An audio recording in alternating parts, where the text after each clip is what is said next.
Welcome to Chillin' 101. We hope this video helps. In this video, I will explain how to make a delicious cheese soufflé.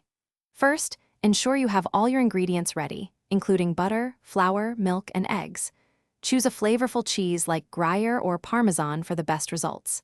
Next, prepare your soufflé dish by generously buttering and flouring it. This helps the soufflé climb.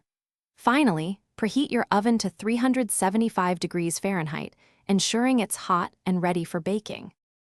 Now, let's create the essential bechamel base. Melt 2 tablespoons of butter in a saucepan over medium heat. Once melted, whisk in 2 tablespoons of flour to form a smooth roux, cooking for about 1 minute. Gradually pour in 1 cup of warm milk, stirring continuously to prevent lumps until the mixture thickens.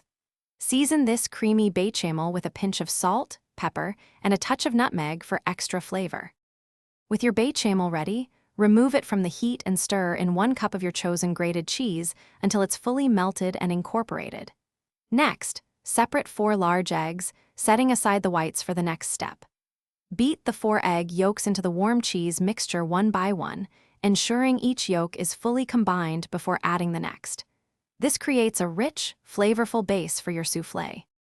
For that signature soufflé rise, whip the 4 egg whites until they form stiff, glossy peaks, being careful not to overbeat them.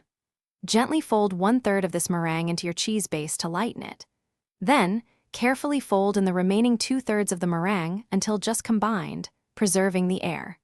Pour the mixture into your prepared dish and bake for 25 to 30 minutes until golden and puffed. Thanks for watching. Consider subscribing if we helped you.